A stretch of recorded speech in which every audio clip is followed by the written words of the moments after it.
the pyramids. The pyramids were teleportation devices. Well, actually, no, they weren't only teleportation devices. The Halls of Amenti, which are the structures that we're seeing. Have you heard about this amazing revelation that's coming to light right now about the structures underneath the pyramids of Giza? This is what they're discovering, and what they're discovering is mind-blowing, but what they're discovering is only the tip of the iceberg.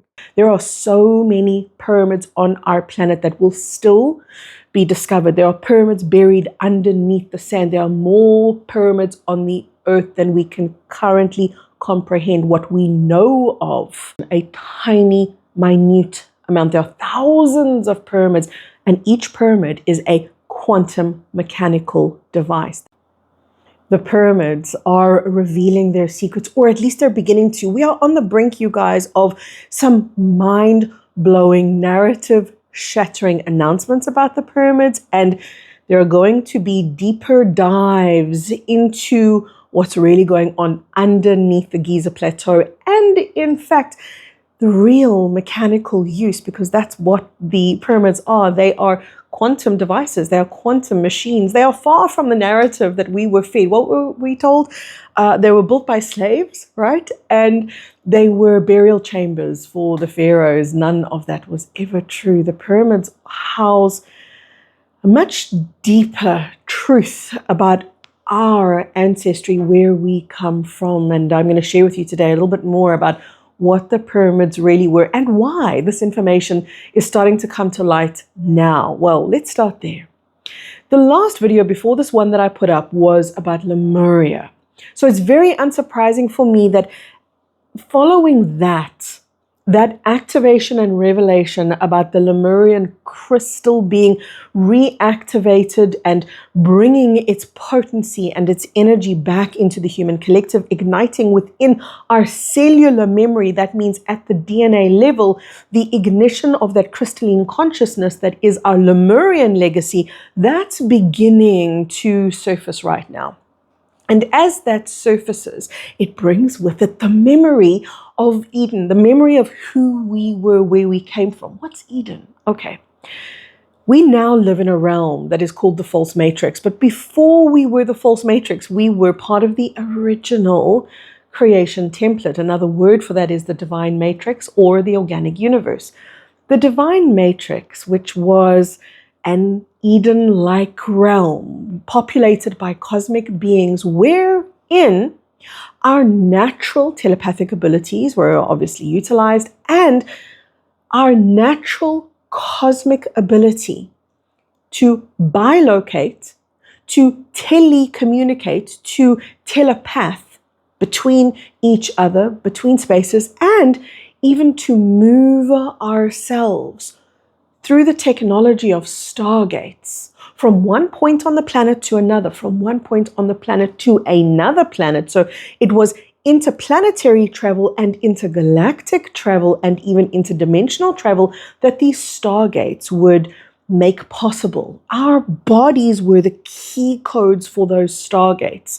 Each one of us holds a living Akashic record. That means the record of your soul's memory. It's a multi-dimensional living library that is a repository of information held in your DNA. What we now call DNA, what we understand DNA to be, much like what we understand about the pyramids, it's not even the tip of the iceberg. Our DNA holds the information of who we are at the truest level and where we've come from as a cosmic being. As we approach a stargate, that stargate will either open or not, depending on the key codes activated within your living library, your genetic blueprint called your DNA. So instead of punching numbers onto a computer, as we might think of a stargate to operate, well, a wormhole would operate that way. A wormhole, by the way, is different to a stargate. A wormhole is a man-made stargate. Wait, why would we have man-made stargates when these are natural portals that exist on our planet, that always used to facilitate travel when we lived in the divine matrix, which is when we were connected to our memory, our soul legacy, our soul memory of who we were and where we'd come from, We never lost that. That is not a natural state of being. The way we live right now, wherein we don't remember. We don't remember who we were in the life before this one, what our name was, who our parents were, what children we had. We simply show up in this life with amnesia, and we do this life after life after life, but it's a very unnatural state of being. Our natural state is to be connected to our memory, our cosmic lineage. And part of holding that great memory is being able to hold the wisdom to navigate the cosmic web, which is what these stargates were. They were node points that would facilitate travel throughout the cosmos. So our beautiful planet, which was once an Eden, became a false matrix. And that happened because our planetary consciousness, Earth, volunteered herself to participate in this project along with us. I know. This is part of the hardest thing that people get to deal with when I say to them, you volunteered to be here. You chose to be here. It's such a difficulty because so many people will say, no, that can't be. I was hijacked. And that's actually also true. We were hijacked into the system and we volunteered to be here at the same time. In a sense, we volunteered to be hijacked. We volunteered to be manipulated. We volunteered to be disconnected from the truth of who we were, from the original memory of home, rendered, in a sense, completely stupefied, completely disengaged from the omnipotent cosmic potent being that we once were. We volunteered to do this for multiple reasons. Some of us came in as part of a rescue mission to come in to support those who had so forgotten how to get home. Part of it was to have the experience of who am I when I completely unplug and I have to rediscover myself. And when I rediscover myself, what else will I become? We are infinite beings. So the journey of self-discovery for us as infinite beings is a very appealing, very enticing opportunity. So Earth volunteered, we volunteered to participate in the false matrix. And as we did, we lost connection with our original memory. Earth lost connection with that vibrant, hustling, bustling cosmic web that she was once a part of and once connected to, and she became isolated, and we became isolated, and Earth began to feel lonely and separate and disconnected, and we began to take that into ourselves, and it became our narrative and our story, and we started spewing things like, I'm so alone, nobody hears me, nobody sees me, nobody knows me. There are billions of people on our planet, yet at some degree or another, every human being is either lonely or knows the journey of loneliness very well. It doesn't make sense when there are billions of people that literally brush up against our skin when we're in major cities crossing a road. We're so surrounded, we're so crowded, yet we're so lonely. Why? Because that is part of the planetary legacy. That disconnection, which then becomes part of our living experience, our living legacy. That's part of the false matrix. That's part of the disconnection. Now, there were beings on this planet at the time of the implementation of the false matrix, wherein Earth was now disconnected from the cosmic web. All of those stargates were shut down. And so, the beings that were here on our planet needed a way. They needed a way to facilitate that interdimensional and interplanetary and even intergalactic travel that they were once used to. You guys, the false matrix is not just planet Earth. It's not just one little planet. There are entire planetary systems that belong to the false matrix. Earth is just one of them.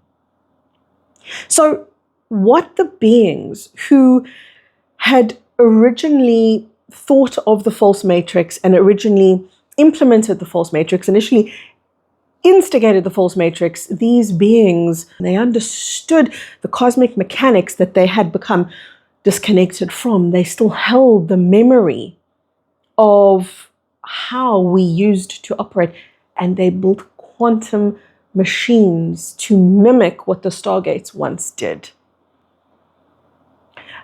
Part of that technology is wormholes. But wormholes, that's kind of what they're trying to fire back up again when they're looking at Cern. That's more like the wormhole technology. There was an even higher technology, the pyramids. The pyramids were teleportation devices. Well, actually, no, they weren't only teleportation devices. These were conscious quantum machines. And these conscious quantum machines could do multiple things.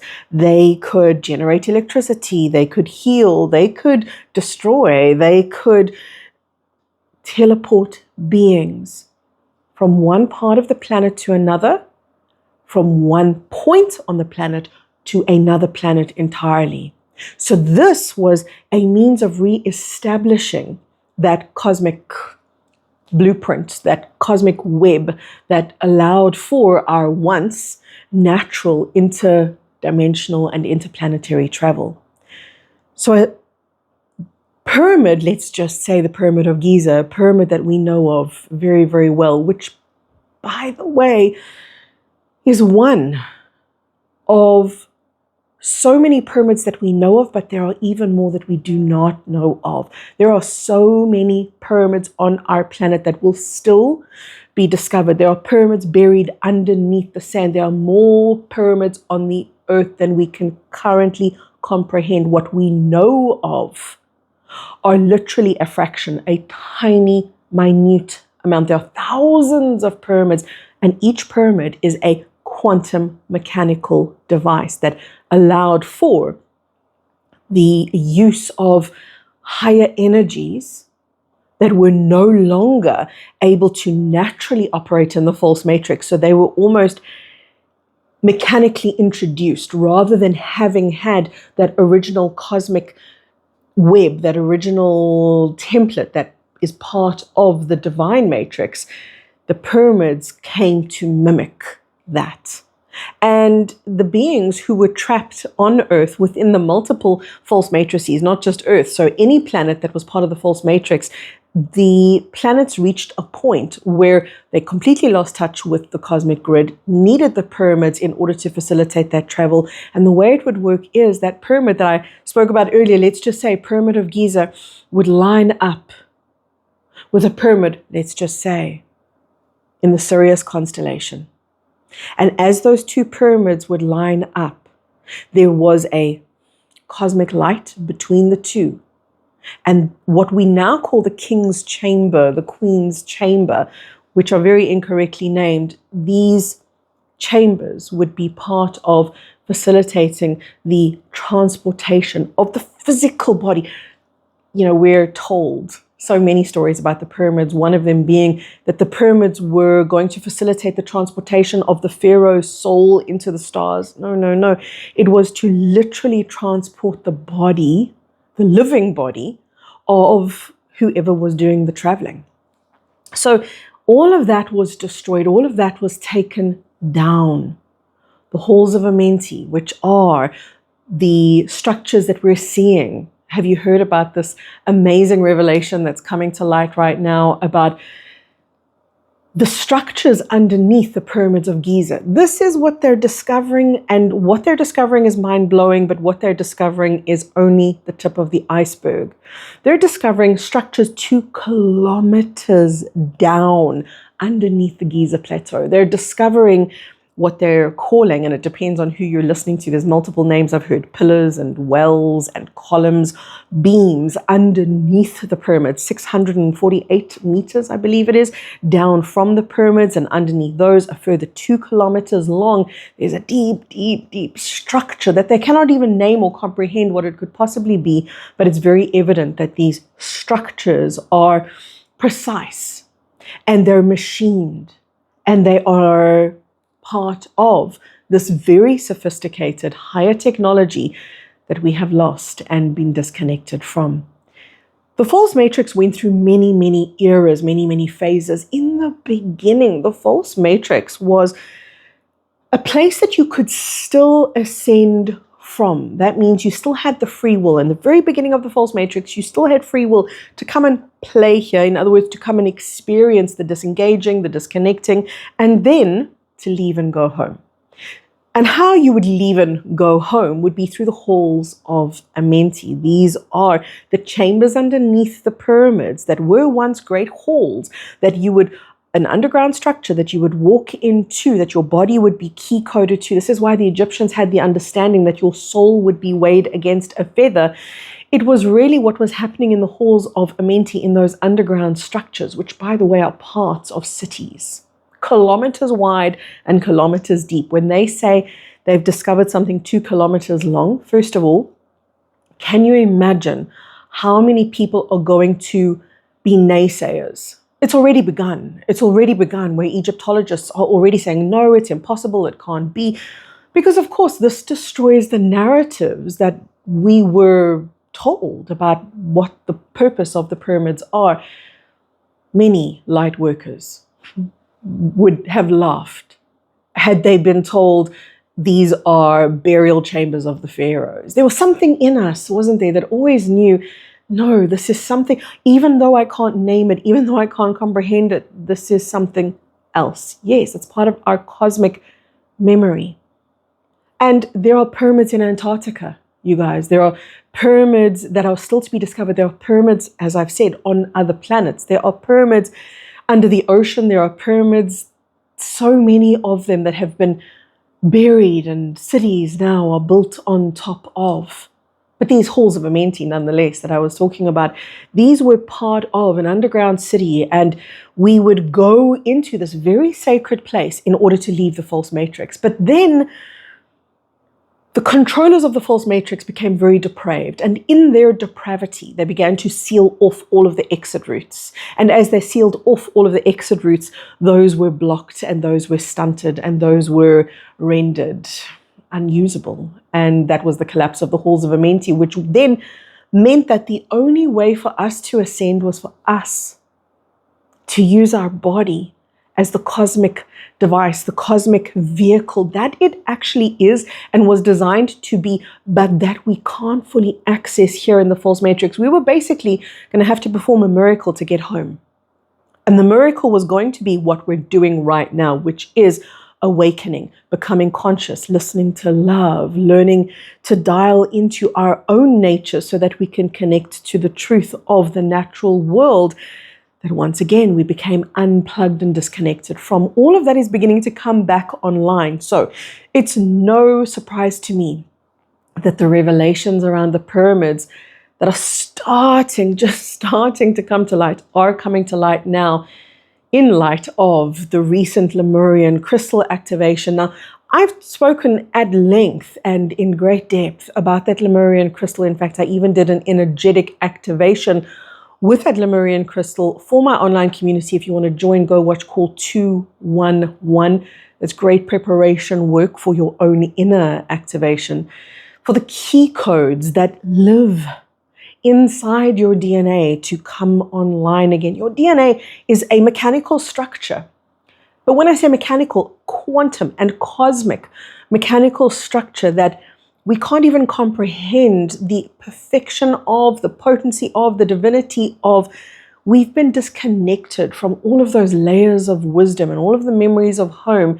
And the only way to reconnect right now is through the heart, through coming back into cohesion with the love that we always were and came to be. The journey home, it's simple. But simple doesn't always mean easy. In fact, simple hardly ever means easy. It's a simple journey of reconnecting to love and the divine space that I share with my online community. If you feel called to go deeper, then definitely go and explore that, purely because I can do so much more for you there in that sacred space than I can do for you here on social media. So if you want to go check that out, do follow your soul's nudge, follow that inner calling. I feel like so many people right now are there at that place of going, I don't know where home is, but take me there. I don't know how to get there anymore, but I want to get there. Because what is home? It isn't another planet. It isn't another place. It's a state of being. And it's a state of connectedness, connected to our multidimensional, not even just our fifth dimensional, but to our multi-dimensional light body. in the flesh. So much of our spirituality was focused on what we could do in these ethereal realms, these very floaty, non-earthy spaces. And true spirituality is about the depth of your physical embodiment, the realness of your connection to the places that we've been so distracted from, the places that we have been purposefully shut out from are exactly the places that we have to re-engage right now. There's a presence, there's a connection, there's a stillness, there's a living, breathing, cosmic void inside of you. When I say void, I'm talking about a stargate that leads back home, that leads back to the multidimensional connectedness that you originate from. It is then that you look at things like the structures of the pyramids and realize these were important mechanical devices that, like I said, at a point in the false matrix, they were necessary. They were what we used to leave the false matrix, but we hold a higher technology within our living blueprint. All of those sacred structures, the Halls of Amenti, etc., all of that, it can all be dilapidated. It can all be in ruin. Nothing can prevent your homecoming. Nothing can disconnect you anymore when your will is ignited and your heart is connected and engaged, and you begin to breathe in because you choose to the pure cosmic rhythm of the universe that you are and always have been a part of. Then you don't have to escape to that place, that mythical place called home. You begin to bring home here, and you begin to pierce the veil with light that dissolves the density. And then you begin to understand the true purpose of what it is that you're doing here, light worker. So from my heart,